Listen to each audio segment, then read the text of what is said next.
ஹைப்பா, good morning. இன்னைக்கு வந்து சனிக்கிழமை. இன்னைக்கு கிருத்திகையும் கோகுலாஷ்டமியும் ஒரே நாளில் வருது. இன்னைக்கு முருகருக்கும் கிருஷ்ணருக்கும் நம்ம வந்து சாமி கும்பிட போகிறோம். மத்தியானம் வந்து முருகருக்கும், சாயந்தரம் வந்து கிருஷ்ணருக்கும் கும்பிட்டுறலாம். வாங்க, அதுக்காக என்னென்ன பண்ணலாம் எல்லா வேலையெல்லாம் ஆரம்பிச்சிடலாம்ப்பா. காலையிலே ஃபஸ்ட்டு பால் அடுப்பில் வச்சாச்சு. டிகாஷன் ஊற்றிடலாம். காப்பி குடிச்சிட்டு தான் அடுத்தடுத்த வேலைகளை பார்க்கணும். தண்ணி கொதிக்கட்டும், டிகாஷனுக்கு ஊற்றிடலாம். கடலைப்பருப்பு மசால் வடைக்கு கடலைப்பருப்பு ஊற வச்சுருக்கேன். சாம்பாருக்கு துவரம்பருப்பு ஊற வச்சுருக்கேன். இப்போ வந்து காப்பித்தூளை போட்டுட்டு சூடாக தண்ணியை ஊற்றி ஃபில்ட்ரு டிகாஷன் இறங்கிக்கிட்டே இருக்கட்டும். அதுக்குள்ளே மற்ற வேலைகளை பார்க்கலாம். பின்னாடி இந்த பூனைங்கள்லாம் நான் பால் ஊற்றுவேன் அப்படின்னு சொல்லிட்டு எனக்காக வெயிட்டிங். இங்கே ஒருத்தர், அங்கே ஒருத்தர், மேலே ஒருத்தர். இவங்களுக்கு காலையில் எப்போ எந்திரிக்கணும், முதல்ல பாலை காய்ச்சி நல்லா ஆற வச்சு இவங்களுக்கு ஊற்றுறது தான் வேலை. மேலே ஒருத்தர் இருக்கார் பாருங்க. இதுதான் பால், கொஞ்சம் சாதம், முட்டை மூணுத்தையும் மிக்ஸ் பண்ணி போட்டேன்னா நல்லா சாப்பிடுவாங்க. ஆனாலும் எவ்வளோதான் நம்ம சாப்பாடு போட்டு பார்த்தாலுமே நம்மளை பார்த்தா ரொம்ப பயப்பட தான் செய்வாங்க. ஆனால் இன்னொரு பெரிய பூனை இருக்குது, அது மட்டும் கொஞ்சம் தொட விடும். இவனும் அவனும் வந்து எங்கள் வீட்டில் இருக்கிற பூனை மாதிரியே இருப்பாங்க. சரி சரி சரி சரி இது கொஞ்சம் தொட விடுது. அவ்வளோதான். பால் வச்சோம்னா நல்லா குடிச்சிட்டு கிளம்பிடுவாங்க. வீட்டு வேலையை பார்க்கலாம். இப்போ வெளியே வந்து ஃபுல்லாக பெருக்கி கழுவி இது பண்ணி கோலம்லாம் போட்டு முடிச்சாச்சு. இப்போ உள் வேலை அடுத்து என்னென்னு பார்க்கலாம். சாமி இதில் வந்து எல்லாத்தையும் எடுத்துகிட்டு கொஞ்சம் டஸ்ட் பண்ணலாம் அப்படின்னு சொல்லிட்டு எல்லாம் இது பண்ணேன்.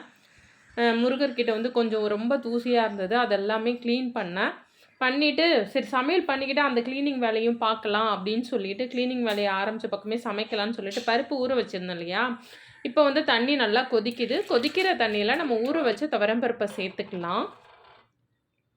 இப்போ வந்து இதில் கேரட், பீன்ஸு, பச்சை மிளகாய் இல்லைப்பா, அதனால் காஞ்ச மிளகாய், சீரகம் கொஞ்சம், சோம்பு கொஞ்சம், வெந்தயம் கொஞ்சம், மூணுத்துலேயும் கொஞ்சம் கொஞ்சம் போட்டிருக்கேன். மஞ்சத்தூள், பெருங்காயம், தக்காளி, வெங்காயம், பச்சை மிளகாய்க்கு பதில் காஞ்ச மிளகாய் சேர்த்துருக்கேன். சீரகம், சோம்பு, வெந்தயம், மஞ்சத்தூள், பெருங்காயம் இதெல்லாம் பொடி. இப்போ நல்லா வெந்துக்கிட்டு இருக்கு. எல்லாமே ஒரே நேரத்தில் செஞ்சிட்டேன். ஏன்னா சிம்மில் அப்படியே அது கொதிச்சுட்டே இருந்ததுன்னா நம்ம க்ளீனிங் வேலையும் பார்க்கலாம். அது பார்த்துட்டே இருந்தால் அதெல்லாம் நான் வீடியோ எடுக்கலை. இப்போ தேவையான அளவு புளி சேர்த்துக்கலாம். இப்போ தேவையான அளவு கல்லுப்பும் சேர்த்துக்கலாம்.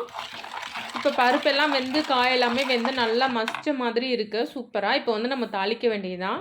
ஒரு சின்ன கடாயாக ஒரு கரண்டி வச்சுருக்கேன். இந்த கரண்டியில் தான் இப்போலாம் தாளிக்கிறது சிம்பிளாக. கொஞ்சம் எண்ணெய் ஊற்றி கடுகு போட்டு காஞ்ச மிளகாய், கருவேப்பிலை சேர்த்து தாளிச்சோம்னா சூப்பராக ஒரு சிம்பிளான ஒரு காய் சாம்பார் ரெடி. நிறைய வேலை இருக்கிறதுனால சமைச்சிக்கிட்டே இது அது செஞ்சுக்கிட்டே தான் இருந்தேன். நான் பூஜை சாமானும் ஊற வச்சுருக்கேன். இதில் முடிச்சுட்டு தான் நான் பூஜை சாமானுமே தேய்க்கணும்.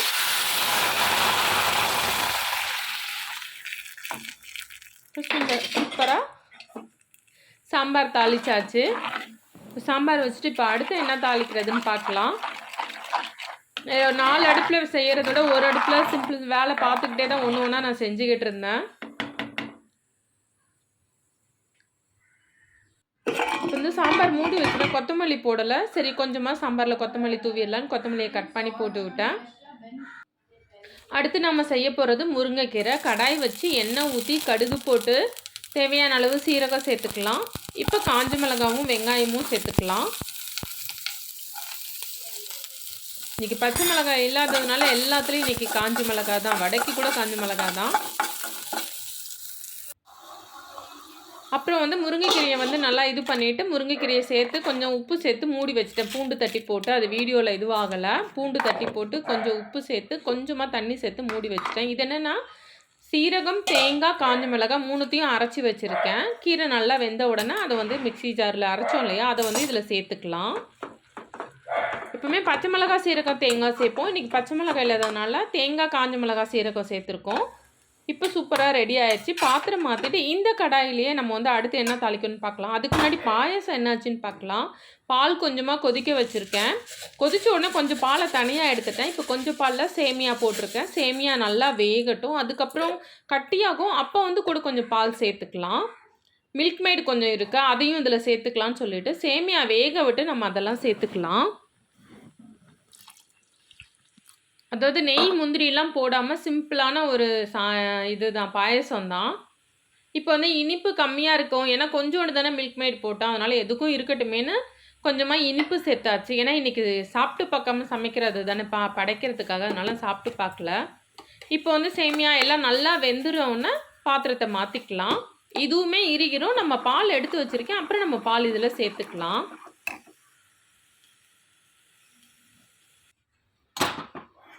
இப்போவே கொஞ்சம் இறுகிருச்சு. இப்போ பாத்திரம் மாற்றி வச்சிடலாம். சூப்பரான சிம்பிளாக ஒரு சேமியா பாயசம் ரெடி. இப்போ வந்து நம்ம பீட்ரூட் தாளிச்சிடலாம். கடாய் வச்சுட்டு கடுகு போட்டுட்டு காஞ்ச மிளகாய் போட்டுடலாம். போட்டுட்டு வெங்காயம், கருவேப்பிலை, பீட்ரூட் இது எல்லாத்தையும் ஒன்றாவே நம்ம இதில் சேர்த்துக்கலாம். கொஞ்சமாக உப்பு சேர்த்து தேவையான அளவு தண்ணி சேர்த்து மூடி வச்சிடலாம். இப்போ இது வேகட்டும். நம்ம வந்து முன்னாடியே வந்து தேங்காய், காஞ்ச மிளகாய், சீரகம், நம்ம தேங்காய், காஞ்ச மிளகாய், சீரகம் அரைச்சிருக்கோம் இல்லையாப்பா, அதை இதில் சேர்த்துடலாம். இதுதான் முருங்கைக்கீரைக்கும் போட்டேன் நான். இப்போ ஓரளவு நல்லாவே வெந்துருச்சு, தண்ணியெல்லாம் வத்திருச்சு. இப்போ வந்து இதில் தேங்காய், காஞ்ச மிளகாய், சீரகம் துருவணும் இல்லையா, அதை வந்து இதில் போட்டு சேர்த்துடலாம்ப்பா. மிளகாத்தூள் இருந்தால் மிளகாத்தூள் போடலாம், பச்சை மிளகாய் இருந்தால் பச்சை மிளகாய் போடலாம். நான் இன்றைக்கி காஞ்ச மிளகாய் தான் சமையல். சாம்பார்லேருந்து முருங்கைக்கீரையிலேருந்து எல்லாமே காஞ்ச மிளகாய் தான். சூப்பராக பீட்ரூட் பொரியலும் ரெடி ஆகிடுச்சு. இப்போ பாத்திரம் மாற்றிட்டு எடுத்து வச்சுக்கலாம்ப்பா. சாதம் முன்னாடியே வச்சாச்சு. சூப்பராக மண் சட்டி சாம்பாரும் வச்சாச்சு, முருங்கைக்கீரை பொரியலும் செஞ்சாச்சு, பீட்ரூட் பொரியலும் செஞ்சாச்சு, இப்போது பாயசமும் செஞ்சாச்சு. இப்போ வந்து நம்ம வந்து ஒரு மசால் வடை செஞ்சிடலாம். இப்போ மிக்சியில் வந்து இதை ஒன்றும் பாதியமாக நல்லா இது பண்ணிக்கலாம், தண்ணி இல்லாமல் அரைச்சிக்கலாம். எப்போவுமே இதில் என்னென்னா கொஞ்சம் பருப்பு தனியாக எடுத்து வைப்பேன். இன்றைக்கி பருப்பு எடுத்து வைக்க மறந்தாச்சு, எல்லாத்தையுமே மிக்சி ஜாரில் போட்டுட்டேன். கொஞ்சம் பருப்பாக போட்டால் நல்லா முறுமுறு நல்லா இருக்கும். இப்போ வந்து இந்த அரைச்சதில் வந்து கொஞ்சமாக வெங்காயம், இஞ்சி பூண்டு சோம்பு பேஸ்ட்டு, கருவேப்பிலை, உப்பு, பச்சை மிளகாய் இல்லாததுனால காஞ்ச மிளகாய், இது எல்லாத்தையும் நம்ம சேர்த்துட்டு இப்போ பொரிச்சு எடுக்க வேண்டியது தான்ப்பா. இப்போ இந்த மண்கடாயில் தேவையான அளவு எண்ணெய் ஊற்றிக்கலாம். சும்மா கொஞ்சமாக தான், ஏன்னா ஈவினிங் வேறு கிருஷ்ணன் ஜெயந்திக்கு வேறு செய்யணும் இல்லையா, அதனால் கொஞ்சமாக தான் செய்ய போகிறோம். இப்போ எண்ணெய் நல்லா சுட்டுருச்சு. குட்டி குட்டி வடையாக போட்டு எடுத்துடலாம். ஆனாலும் மசால் வடை நல்லா மொறுமொறுன்னு சூப்பராக இருந்தது. வேகமாக இது பண்ணிவிட்டு இப்போ நான் வந்து சுட்டு முடிச்சுட்டு பூஜை சாமானெல்லாம் தேய்ச்சிட்டு ஆல்ரெடி ஹாலில் எல்லாமே நகுத்தி கொஞ்சம் இது பண்ணியிருக்கேன். அதெல்லாம் நான் வீடியோ எடுக்கலை. சாமி இதையும் க்ளீன் பண்ணியாச்சு.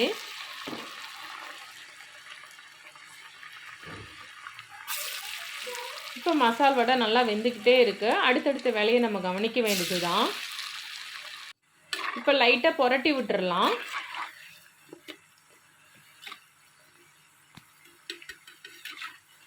யாருக்கெல்லாம் மசால் வடை பிடிக்கும்? எங்கள் வீட்டில் எப்போவுமே அதிகமாக உளுந்த வடை தான் செய்வோம். இன்றைக்கி வந்து என் பொண்ணு வந்து எப்போ பாரு உளுந்த வடையே செய்கிறீங்க, பையனுக்கு மட்டும் செய்கிறீங்க அப்படி சொன்னதுனால சரின்னு சில நேரம் 2 வடையுமே செய்வோம். இப்போ 2 வடையும் செஞ்சால் நிறைய வேஸ்ட்டாக போகிற மாதிரி இருக்குது. அதனால சரி ஒரு நாளைக்கு ஒரு வாட்டி மசால் வடை, ஒரு வாட்டி உளுந்த வடை அப்படின்ற மாதிரி. உங்கள் வீட்டில் பசங்களாம் என்ன வடை சாப்பிடுவாங்கன்னு கண்டிப்பாக சொல்லுங்கள். இப்போ அடுத்தடுத்து போட்டு எடுத்தாச்சு. இப்போ வந்து பூஜை சாமானை தேய்க்கணும். எப்போவுமே ஃபஸ்ட்டு இதை தேய்ப்பேன், மற்ற வேலைக்கு வருவேன். இன்றைக்கி வந்து கொஞ்சம் லேட் ஆயிடுச்சு, எல்லாமே க்ளீனிங் வேலையில் கையை வச்சதுனால. இப்போ இந்த கிருஷ்ணரெல்லாம் கழுவி எடுத்து வச்சுருக்கேன். அவங்கள நம்ம ஓரமாக வச்சிடலாம். முருகருக்கு என்ன வேணுமோ அதை மட்டும் எடுத்துக்கலாம். இப்போ முருகருக்கு எல்லாம் மஞ்சள் குங்குமம்லாம் வச்சு எல்லாம் ரெடி பண்ணியாச்சு.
இன்னைக்கு வந்து கிருத்திகைக்கு மத்தியானம் என்ன செஞ்சுக்கோன்னு பார்க்கலாம்.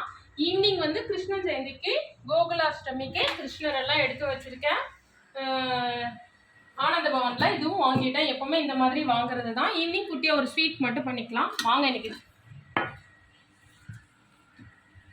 கிருத்திகைக்கு என்னென்ன செஞ்சுருக்கோன்னு பார்க்கலாம். சூடாக சோறு, அப்புறம் சூப்பராக மண் பாத்திரத்தில் வேக வச்ச கேரட் பீன்ஸ் போட்டு ஒரு சாம்பார்,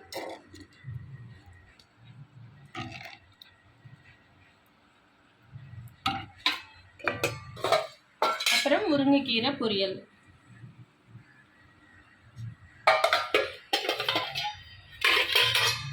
பீட்ரூட்டும் பொரியல் தான். உருளைக்கிழங்குலாம் இல்லை, அதனால பீட்ரூட்டும் பண்ணியாச்சு. அப்புறம் சிம்பிளாக மசாலா வடை, அப்புறம் கொஞ்சமாக நெய்யெல்லாம் போடாமல் கட்டியாக கொஞ்சம் சேமியா பால் இதில் சேர்த்துக்கணும். சாப்பிடும் போது கட்டியாக இருக்குது. இன்னைக்கு முருகருக்கு கிருத்திகைக்கு படைச்சாச்சு. பசங்க சாப்பிடும்போது பால் போட்டுக்குவாங்க. வாங்க படைச்சிட்டு சாப்பிடலாம்.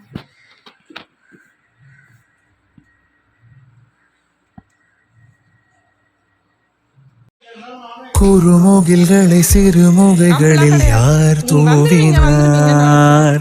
மழை கொண்டு கவிதை தீட்டினார். இளம் பிறையினை இதழிடையினில் யார் சூட்டினார்? சிரித்திடும் சிலையை காட்டினார். எறும்புகள் சுமந்து போகுதே சர்க்கரை பாறை ஒன்றினை, இருதயம் சுமந்து போகுதே இனிக்கிற காதல் ஒன்றினை. என் சின்ன நெஞ்சின் மீது இன்ப வாரமேற்றி வைத்ததார். முயல்மயில் குயில்கள் காணும் வெண்ணிலா வானோடு தீட்டி வைத்ததா.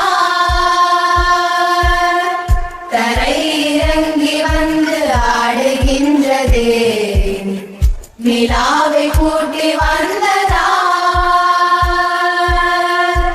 கம்பன் சொல்ல வந்து ஆனால் கூச்சம் கொண்டு எழுதா ஓருவமை நீ. வர்ணம் சேர்க்கும் போது வர்மன் போதை கொள்ள முடியா ஓவியமும் நீ. எலோரா சிற்பங்களும் மீது காதலுறும் உயிரே இல்லாத கல் கூட காமமுறும். உன் மீது காதல் கொண்ட மானுடன் தான் என்ன ஆகுவான்? முயல்மயில் குயில்கள் காணும் வெண்ணிலா வானோடு தீட்டி வைத்ததா. தரை இறங்கி வந்து ஆடுகின்றதே நிலாவை கூட்டி வந்ததா. உடையால் மூடி வைத்தும் இமைகள் சாத்தி வைத்தும் அழகால் என்னை கொள்கிறாய். அருவிக்கால்கள் கொண்டு ஓடு இடையென்றாகி கடலாய் நெஞ்சம் கொள்கிறாய். கடலில் மீனாக நானாக ஆணையிடு அலைகள் மீதேறி உன் மார்பில் நீண்ட விடு. பேராழம் கண்டு கொள்ள 7 கோடி ஜென்மம் வேண்டுமே. முயல்மயில் குயில்கள் காணும் வெண்ணிலா வானோடு தீட்டி வைத்ததா. தரை இறங்கி வந்து ஆடுகின்றதே நிலாவை கூட்டி வந்ததா. அவ்வளோதான்ப்பா. காலையில் கிருத்திகை கும்பிட்டாச்சு, சாயந்தரம் கோகுலாஷ்டமி கும்பிட்டாச்சு. இன்றைக்கி எல்லாம் நல்லபடியாக சாமி கும்பிட்டு முடிச்சாச்சு. உங்களுக்கு இந்த கிருஷ்ணன் ஜெயந்தி வீடியோ கிருத்திகை வீடியோ பிடிச்சிருந்தா லைக் பண்ணுங்கள், ஷேர் பண்ணுங்கள், கமெண்ட் பண்ணுங்கள், சப்ஸ்கிரைப் பண்ணுங்கள். அடுத்த வீடியோவில் பார்க்கலாம்ப்பா. பாய்.